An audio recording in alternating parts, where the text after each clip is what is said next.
front is This side, there, this right?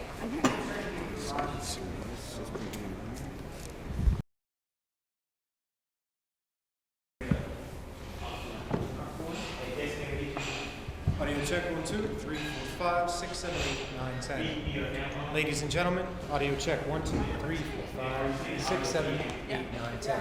1, 2, 3, 4, 5, 6, 7, 8, 9, 8, 7, 6, 5, 4, 3, 2, 1. Ladies and gentlemen, how are you tonight? Audio check 1, 2, 3, 4, 5, 6, 7, 8, 9, 10. Audio. We separated the fat ones from the skinny ones, or from the ones that fit. But we brought them just in case we have to Yes, shave we them did. down. We even made them cover all these. Yes, we did. And they're handmade, hand decorated. Audio check 1, 2, 3, 4, 5, 6, 7, 8, 9, 10. Check 1, 2, 3, 4, 5, 6, 7, 8, 9, 10. Ladies and gentlemen, how are we tonight? Check 1, 2, 3, 4, 5, 6, 7, 8, 9, 10. Bring it up. 5, 6, 7, 8, 9, 10.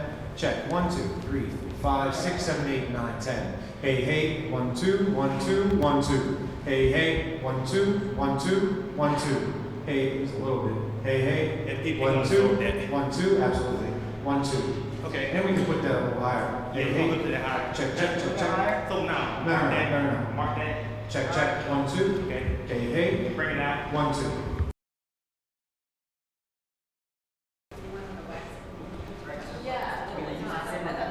Yeah, that was the other reason too. It was like, Yeah. Hey. That means remember what it's marking. That's a bit though. Okay. All right. About that. Yeah, terminology. So bring it out. Hold on before we go to let me check back the speakers. Hey, hey. Check 1, 2, 3, 4, 5, 6, 7, 8, 9, 10. Audio check 1, 2, 3, 4, 5, 6, 7, 8, 9, 10. Ladies and gentlemen, audio check 1, 2, 3, 4, 5, 6, 7, 8, 9, 10. Ladies and gentlemen, check 1, 2, 3, 4, 5, 6, 7, 8, 9, 10. Check 1.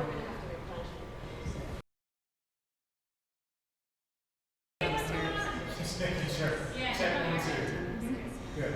Awesome. 1, 2, 3, 4, 5, 6, 7, 8, 9, 10. Ladies and gentlemen, audio check 1, 2. Microphone audio check 1, 2, 3, 4, 5. Check 1, 2, 3, 4, 5, 5, 4, 3, 2, 1. Check 1, 2, 3, 4, 5, 6, 7, 8, 9, 10. Now you know that for those Explorer speakers that the slave relies on the master for level. Some people are downstairs. Still like a minute 6, 7, 8, of extra burning time we might want. 5, 5, 4, 3, 2, 1. There we go. Check 1, 2, 3, 4, 5, 6, 7. Huh? At all?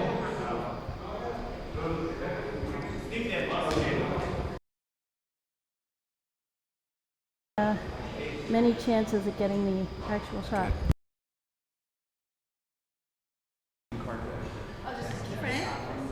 Is it centered? Yeah, we might.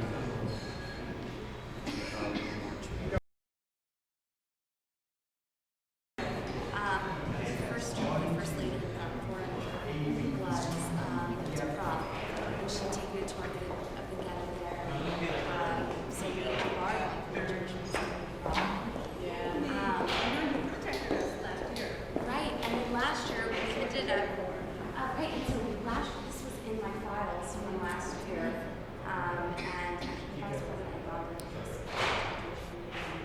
We went down there, oh my God, amazing to have one recovered from Katrina, and that's what we use, but I have to be the first person to walk in downstairs. At 5:05. We got it at 5. Yes. I'll put you, go ahead and push back, you plan on being all these emails. But it needs to be an email chain for the whole night, you know, Like 5:05, like right when right when gates, the gates open probably right at 5. And somebody's gonna get the CDC and you're gonna upstairs. Yes, it's right at 5. And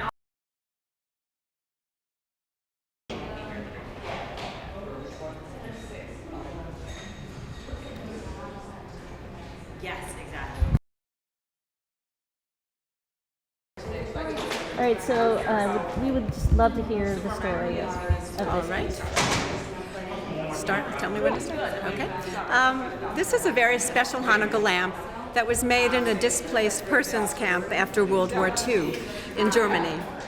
And it bears an inscription which says that it's a souvenir from the professional school. Okay. And you can, if you stand right next to me, then you can just talk to me. Oh, okay. Through the candles. All right. They're actually between you guys right now. Okay. Very good.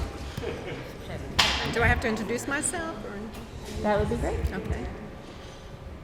I'm Susan Braunstein, curator from the Jewish Museum in New York, and we have brought a very special Hanukkah lamp today to the White House. It was made in 1945 in Germany in a displaced persons camp. People after the war had lost their homes and were gathered in these camps, among them many Jews. And this lamp bears an inscription which says that it was the souvenir from a professional school at this displaced persons camp, and that they were dedicating it, again, to the same point. Sorry, guys.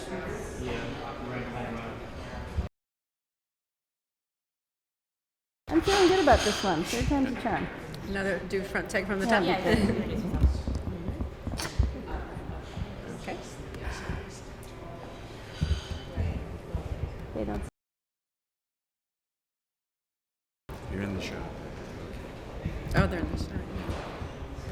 Okay, wonderful.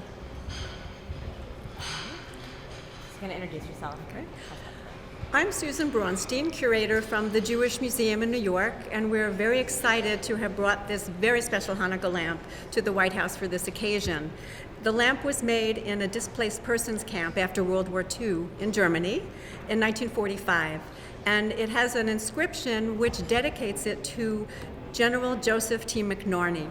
He was the head of all of the European Theater of Operation beginning in 1945, actually November 1945, and was responsible for the displaced persons camps. He made things much better for the Jews who were living in the camps, and 1 month after he took office in December, they dedicated this lamp to him. It's a very moving story because here were people who had been liberated from tremendous oppression, and the story of Hanukkah celebrates exactly the same thing 2,000 years ago when the Jewish people were fought for their independence, religious freedom, and political independence. And so there's a wonderfully poignant tie-in between the two stories. It's a beautiful lamp that was probably made in the workshops that were founded by an organization called ORT to train Jews to have some kind of trade when they got out of the camps. And it's made out of copper tubing, something very simple, but has a beautiful warm luster, and it has a wonderful symmetric, geometric form. The round curves are very pleasing to look at, juxtaposed with the faceted base. On the base, are 4 Hebrew letters which stand for "A great miracle happened there." It's an expression that we use during Hanukkah, usually on tops that we play with, that Jews play with on the holiday, and it refers to the great miracle that happened 2,000 years ago when the Jews were able to defeat their oppressors and liberate the temple and reestablish their worship. And so this is again another wonderful parallel that a great miracle happened in Europe and the Jews were liberated as well. Anything more? I'm just curious, when you physically carried it here, what was that like? You want to speak? Well, we constructed a container for it, and we basically took it on the train with us and placed it very gently in the overhead storage rack and carried it from there to the White House here and dropped it off and left it in your receiving room and came back the next day. So. Of course, you left out the part about the pouring rain. It was pouring rain, yeah, the whole way. Challenges. Yeah. So we were really nervous about the box, but it was waterproof, and the lamp survived just beautifully. Of course, it survived a lot. So actually, I forgot to say one piece of the story. which is that General McNarney came back to the United States in 1947 and was posted in New York working with the UN. And it must have been at that point that he gave the lamp to the Jewish Museum. So we got the lamp directly from him, and that makes it just even more wonderful. Do you want to mention something about the lamp as a part of an exhibition that we have at the museum? Oh, can we say that? Sure. Another part of the story of taking the lamp is that we had just opened an exhibition at the Jewish Museum on December 2nd with lamps selected by the wonderful illustrator and artist Maurice Sendak. And when we got the call from the White House that they wanted this lamp for your occasion today, we were wondering what to do, but we took it out of the case the day before we left and packed it, and it will go back on Monday when we return and get the wax off from the lighting today. So we were just so honored to be able to bring this lamp because we know it has such a special story that really relates to the history of this country and the military and the wonderful role that they have played. General McNarney also did one other wonderful thing for the Jews in the DP camps.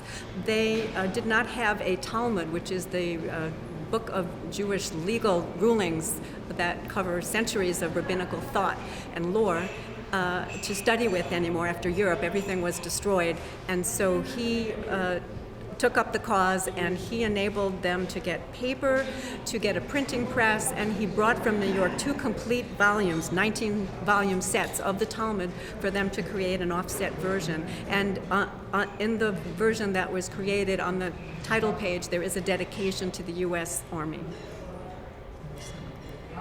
And last question, I guess, how do you describe what you would imagine would go through the head of the person who actually made this, knowing that it's here?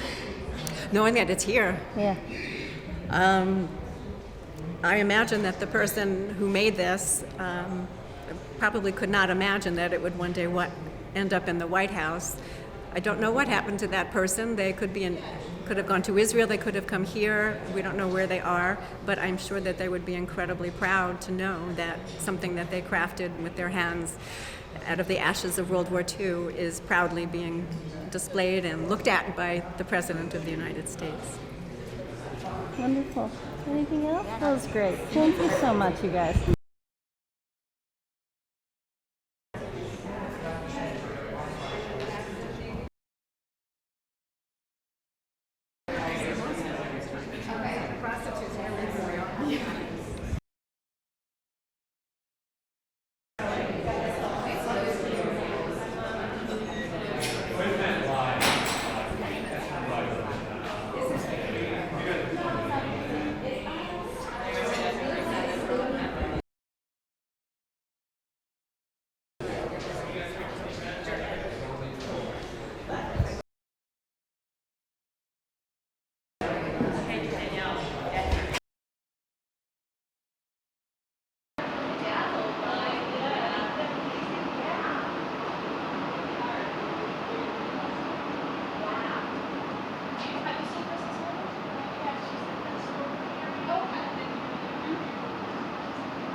check. Joel Barron. Nice to meet you. One of the rabbis. Yeah, with him. And then he decides to leave. Programs from tonight. Oh, it's okay. Hand them off to the shiny one, or the light one. Thank you. Okay, Oh, cool. Fine. so this way you can see it. Thank you.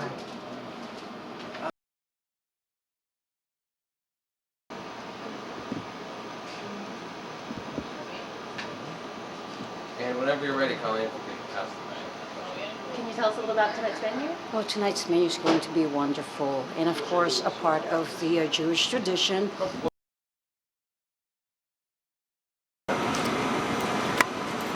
Can you tell us about tonight's menu? Tonight's menu is going to be so special, and of course, it's a part of the Jewish tradition of Hanukkah. We'll be serving latke, which is of course fried in olive oil, and that's also because of the symbolic part of the Hanukkah itself. You know, the continuous lighting for 8 days of the candles. So we're doing maybe like 3 items like fried food. The sufganiyot is kind of like a donut, but it's filled with different varieties of fruit purees and maybe some cream that's of course non-dairy, and we're doing smoked salmon with all its different garnishes that of course you could serve on top of your latkes. We also have some beef that's chateaubriand that we'll be serving as well, and also we have a lot of varieties of desserts that is really aimed to please all of our Jewish friends. Can you talk to us about how the kitchen today is set up differently than the White House kitchen normally looks? It is really set up differently. As you see, most of the surface area has been cleaned and boiled and wrapped and sanitized. So pretty much the whole idea, of course, it's based on the old Torah of the Jewish law that, you know, like any kind of food should not come in contact with dirty surfaces. So what we try to do is to make sure that everything is clean, and there are only certain materials that could be actually boiled or could be actually sanitized. So at this point in time, what we've done with all of our surfaces have just been wrapped in saran wrap, wrapped them in aluminum foil, and as you see, we even have a layer of paper in here. So when the caterers come in, basically all of their food will just be put on top of here, and none of them will come in contact with the previous surface. So it's really kind of like, you know, just protecting the surface. Is the White House, I would say, just for folks that don't know, so is this now officially a kosher kitchen? Now it's an officially kosher kitchen. I have to, okay, redo that. No problem. Okay, go ahead. Oh, so is this now a kosher kitchen? And is that, how is that, obviously you answered how it's different, but is this, can you maybe say, the White House normally isn't a kosher kitchen, but now for this Hanukkah party, it was made into a kosher kitchen? Definitely, officially, the White House is now an official kosher kitchen. And of course, it has to be under a supervision of a rabbi. We have Rabbi Benjamin Steinmetz and also his son, Rabbi Gabriel Steinmetz, who kind of like help us through the process of what really needs to be kind of like sanitized with hot boiling water, or what can be torched, or what can just be cleaned with like a simple ammonia solution. As long as you get supervision, you're okay. Great. Great. Perfect. That's great. Yes? Okay. I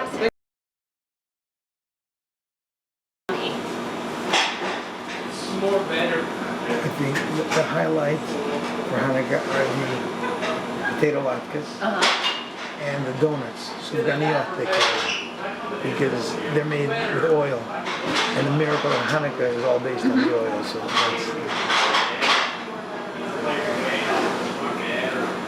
How many potato latkes did you make for this party? I think the chef made a whole lot to ensure it's enough. prepping it in the box, the idea is to rotate your sheet pans, and they're able to come up with a real nice product. So it's tricks to the trade. Actually, our role is not of a chef. And again, we're here just to make sure that the kosherization is done. We take care of that, and then we stay to supervise the event, that from A to Z everything's under control, that we shouldn't be using by mistake any of the utensils that belong to the house that have not been kosherized, or if any immediate question comes up, or there's always, well, we didn't have enough of this, what do we do about that? And that's where we come to play. And we work hand in hand with the chefs and also with the porters that have to move equipment around, so it's important. And the rabbi is usually the first one there, and he's the last one to leave. So the job of the supervisor is to seal up the truck after everything's packed away, every piece of equipment, and make sure that it's all in order. The china that is used is brought by the caterer because china cannot be kosherized. So it's brought, it's used here, and we take it back dirty because we don't have the facilities here, a kosher dishwasher to clean it. It's taken back to the commissary, and that's where they go through the cleaning process and store it. Now, I've heard, and maybe I'm mistaken, that a kosher kitchen would have two dishwashers. What is that to separate plate served for dairy and plate served for meat? Correct. Absolutely. Yeah. So if that caterer is also doing dairy, and they would, because if you're going to do a breakfast, you're going to run a dairy. If you're running a weekend, you can't run everything, So they would need to have not only two dishwashers, but kind of two kitchens totally, completely separate. And traditionally, they identify their kitchen equipment by colors. So let's say red, like you see over here, would identify it as meat, and blue traditionally is the dairy. So on any given, You don't have to cook anymore. No. So it's a good place It's to a try. workplace, so it's... Yeah. It's a good place to try with the kids. So you gotta send me maybe $6 to $8. they're marked red. That's to identify that it's the caterers and to identify that it's meat, not to be confused with the blue ones, which would be for dairy. And you got a glimpse of the lamb. So. But we're not doing any dairy products because this kitchen is not big enough to accommodate both meat and dairy. Well, And it wouldn't be at the same event. right. It wouldn't happen. As a matter of fact, once somebody eats meat, they'd have to wait for 6 hours before they could ingest, anything that's dairy, because that's, according to the Jewish law, the length of time it takes to, transfer from meat to dairy. So when we do serve coffee here tonight, it'll be accompanied by non-dairy creamer, which is harv, which means neutral, not meat, not dairy. Should I show them in Leviticus where the rules are in the Bible? Oh, if you... Yeah. Oh, he finds that. You've got to go through the whole Torah to find that. This, for example, is a go through the whole product. Torah. I have an Then idea has of where it is. supervision. It's in Leviticus. This would be a supervision. Okay. This is actually the Great Earth found in Washington. This symbol is a capital K.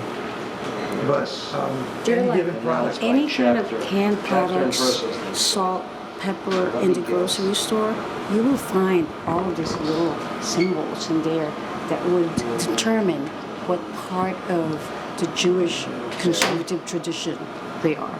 So this is OU, yes. That's what that, So it for does? him, I've seen that everywhere. Oh yeah, the U. yeah, and they have different kinds. there is over 1,000 supervising companies worldwide. Of course, not all of them are on the same level, and it's really a question of what's recognized and what's not. The OU is the largest. They certify, I think, over 250,000 products. Even like So- soy sauce and stuff like that, that you would never think of So this would be being an part OU. of the Jewish food and tradition, but they do. I'm sorry, yes. It's a good business decision. You're excluding a huge market. Right, sure. Right. Now, what is that there? Is that That's just a fig sunrise jam. beans, fig jam? Fig jam that's going to go to, I think, the lamb. Is this a purchased product or they just use it? They just use it. I think, yeah. Because there's a big company here in this area.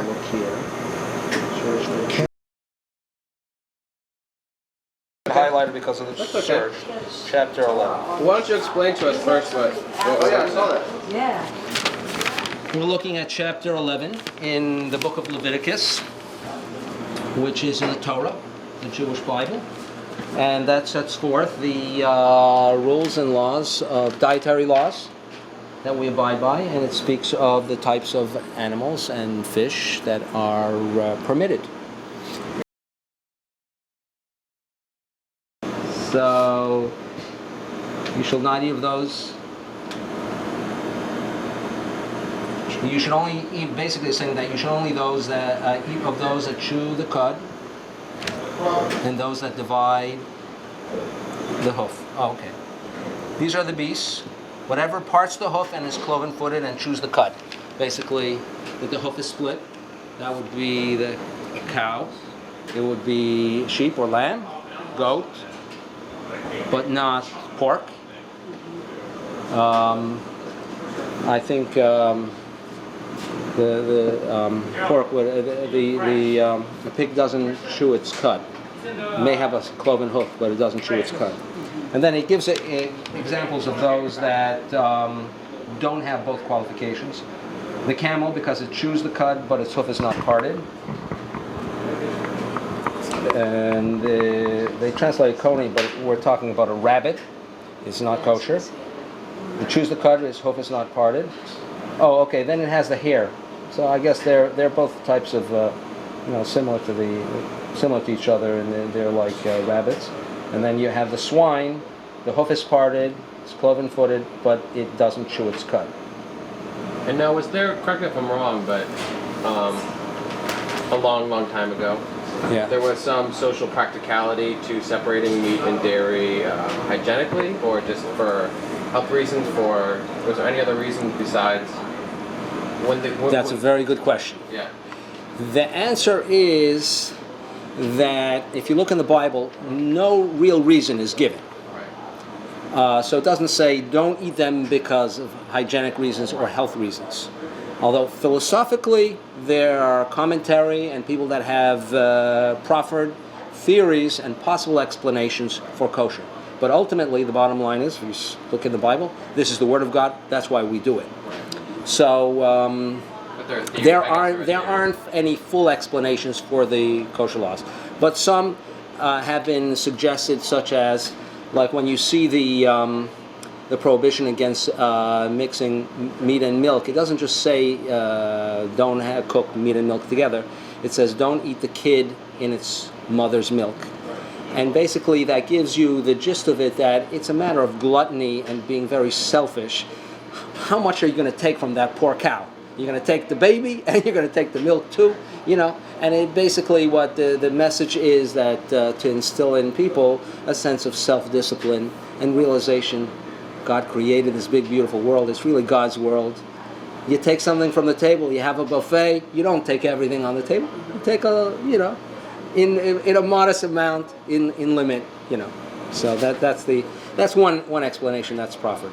True, there's the benefit of health that some people have offered, but it's not an absolute explanation. And that's why we still adhere to it today. People would say, well, maybe then, pigs or swine was not so healthy, but today they keep them healthy. Oh, but that's not that's not the ultimate reason why we keep it. It's for, keeping the Word of God. And also, it is said that it instills in people the notion that in a way, learn from the animals that you eat and take from, and kind of stay away from the traits of the animals that you don't eat. So, the animals that we tend to eat tend to be mostly domesticated animals that are vegetarian, they're not carnivorous, and so those are the type of traits that we should inculcate in a spiritual way. We should try to be like them and be more docile and not to be aggressive like the carnivorous types of animals. So there's. Okay, so. So am I looking at him or you? You're looking at me, but I'm not going to be on camera. So if you could just answer the question by saying a kosher kitchen. Okay. A kosher kitchen is one basically in which the rules of kashrut or kosher diet are adhered to.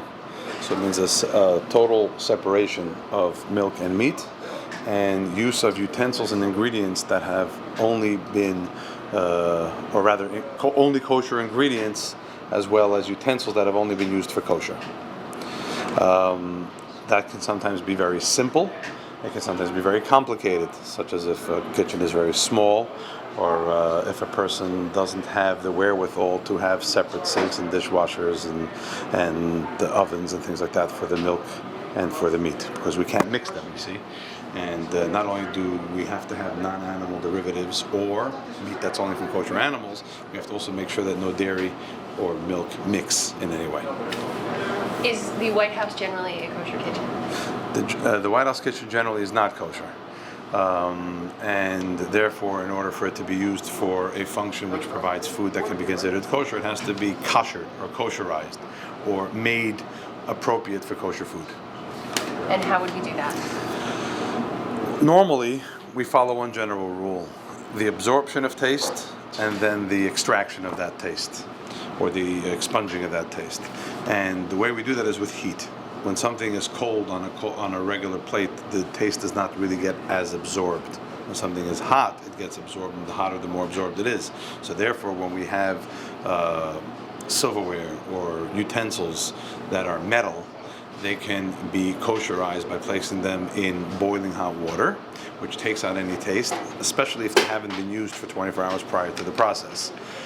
Sometimes there will be utensils that would have to be blowtorched or brought to a red hot temperature, which is what we've done with the ovens and with the grills. Not with the grills. That's something we've done with the ovens and which we've done with the stovetops. Grills are complicated because they get greasy and are hard to clean, so we didn't go with the griddle and the fryer. But we've done enough so that everything that's on the menu can be prepared and served with the total and absolute assurance that the highest levels of kashrut are adhered to. Can you talk to us about a traditional Passover Hanukkah meal? There are really no prescribed Hanukkah delicacies, as it were, like you have a prescribed separation of milk and meat. What you have, however, is just a general custom to eat foods that are prepared with oil, to remember the Hanukkah miracle that happened with oil in the Holy Temple. So therefore, depending on the community, some will have what are called latkes, where you have grated potatoes and they're fried in oil, or donuts, which are made in oil. Anything which will remind you of oil, so that we remember that the miracle of Hanukkah happened with oil. I remember one particular celebration of Hanukkah where we had an international celebration, and there were different batters of Italian flavored latkes and French flavored latkes and Moroccan flavored latkes and even Lebanese flavored latkes, because we consulted chefs from those countries to say, if you were to make a potato pancake, sort of, which is what a latke is, what would it contain? And people tasted latkes, and each one was a little bit different. Okay, and people compete very vigorously about whose mother or grandmother prepares the better latkes. Can you talk to us and explain what Hanukkah is? Yes. Hanukkah at its very core is the celebration of a Maccabean victory about 2,200 years ago, historically. But philosophically and theologically, I guess, it is the celebration of the victory of light over darkness, right over might, and justice over bigotry and persecution. And we're talking about a time where people think that Hanukkah is a victory of the Jews over the Greeks. It's actually the Jews over Syrians who were of Greek influence or culture, right? But they were in the Israeli arena and had sought to destroy the Jewish faith by Hellenizing the Jewish people and slowly getting them to digress and then totally depart their Jewish faith. And many of them just succumb to that temptation. The temptation of overt freedom can sometimes be even greater than that of persecution. But here, in any case, there was a small army of Maccabees who rose up and said they do not want to do this. They want to keep their faith. The word Maccabees actually is an acrostic, which means, who is like you, O God? We are fighting to preserve our culture. Remember, Hanukkah was not to impose the Jewish faith upon anybody else. It was just to disallow anyone from taking the Jewish faith away from people who were already Jewish. We have to remember, it was not like a crusade or a jihad or anything like that. It was a defensive type of effort. Rabbi, can you take one small step backwards and a little further away? Can I ask you to just kind of set the stage for us? Please introduce yourself and tell us where we are right now. Okay, but first I want to say something else about Hanukkah, which sure. probably be more useful than what I said. Absolutely. Okay? Hanukkah means several things. Okay, it breaks up into two words which spell Chanu, Chav-Hei, which means they rested on the 25th, because it's on the 25th day of this Hebrew month that we commemorate the miracle. The word Chinuch, which means dedication. We celebrate the rededication of the Holy Temple after the Maccabees were victorious.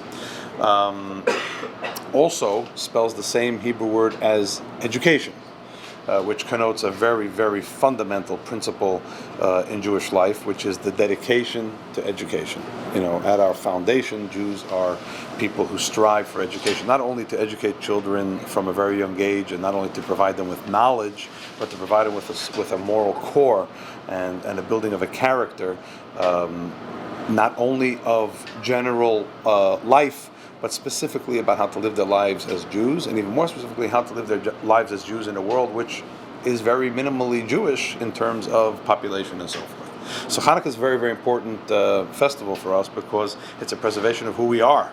It's not only celebrating something that once happened, it's something which actually speaks to the essence of every Jew and reminds us to be dedicated to education and so on. It also reminds us that the numbers of people involved in an effort is not as important as the degree of dedication to that effort. And we saw a small Maccabean army basically annihilate a much greater oppressor. So it's a message of hope even in our day, and I might dare say it's a message of hope and faith even beyond the Jewish community, to people who don't want to be Jewish or are not involved in the Jewish community, that ultimately decency will triumph, sometimes against great odds, like in the story of Hanukkah. So that's why, in a sense, Hanukkah has taken on a notion of a very American message almost, the freedom of religion, the ability to be whoever you want to be in the context of the American culture. So for example, I was born in this country, I'm an American through and through.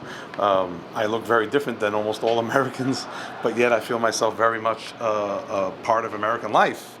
And therefore, for me, as an American Jew, it's a distinct honor to oversee the kosherizing of what is the most important kitchen in the country, I think. And then the last question was if you could introduce yourself, just tell us your name. Okay. And where you are to kind of set up the beginning of the piece. Sure. My name is Rabbi Levi Shem Tov, and I'm the Executive Vice President of American Friends of Lubavitch, Chabad. It's the largest Jewish organization in the world. What we have done here in this kitchen, we do thousands of times a year in kitchens of Jewish families all across the country and around the world. When they reach an awareness of the kosher dietary laws to the point where they want to kosherize their own kitchen. So we have people literally around the country who will come and help introduce them to the understanding of the laws and also to the practical application of those laws. There's no introducing this year because the executive chef of the White House is pretty knowledgeable in what we need to do here. We actually have rabbis supervising to make sure that there are no glitches, but if there's one thing I need to say, it is that the White House staff has been absolutely and commendably cooperative in making sure that this works out without a hitch. They make sure that no standards of kosher have to be compromised by us, and we make sure that no standards of White House presentation need to be compromised by them. So we're both very happy, and hopefully the guests this evening are going to have a wonderful time. They're going to have White House level fare, but it'll be at the highest standard of kosher observance. And my last quick question is just very quickly, without going into too much detail Did that answer what you wanted? Yeah, that was perfect. About when did this all take place and how long did it take? Without going, we have all the details about boiling of the sinks and things like that. But when did you do it and how long did it take? Okay. The first time we did this was, I believe, 7 years ago, and the process has not really changed, even if the administration changed, and this administration decided to continue the tradition, so we're delighted about that, of course. The process that you see today began actually several days ago, because to maximize the kosherizing you'd like to use utensils that haven't been used for 24 hours. That way there's no taste left in them that's in any way substantive and conducive. Any taste there would be pungent anyway. So therefore you remove any non-kosher taste. So we had to prepare those so that we'd have the minimum 24-hour lapse. And then yesterday in the evening we came in and started, we had some staff helping prepare, but then the team of rabbis that we organized came and actually kosherized whatever's going to be used tonight and the preparation surfaces as we needed it done. And the preparation surfaces as we needed it done. So when you say when did it start, what do you mean by that? Let me do that again. That was perfect. A few days ago. Yeah. So that was great. Great. Okay. That's great. So, Perfect. one of the blessings that we make before we light the candles, now let's understand, it's not Hanukkah tonight, but because of the convenience of the schedule, this is a reception to honor the festival of Hanukkah, so we will have a menorah lit as if it was Hanukkah, but obviously we have to understand that we haven't moved the festival, we've just moved the marking of the festival by this institution, okay? Just to lay that down. But one of the blessings that we make is we thank God who has made miracles for us in those days, in this time. Meaning to say that it was many years ago, but at this time of the year. You could also say that it was done in those days, but we recognize all the miracles as well in this time. And I think that the timelessness of Hanukkah might be underscored by the fact that the kosher law is one of those things that which the timelessness of the festival might be underscored by seeing some of the rituals which the oppressors of the Jewish people in those times sought to eradicate being researched and presented to you on an iPad. So that shows a multi-millennial tradition in a cutting-edge technology at the same time. So when we say in those days and these times, it gives it an underscore and a modern context, which I think is very relevant and very insightful. Absolutely. Yeah, I figured maybe That's that great. could. Yeah.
They have Wi-Fi here if I wanted to look up something. No way.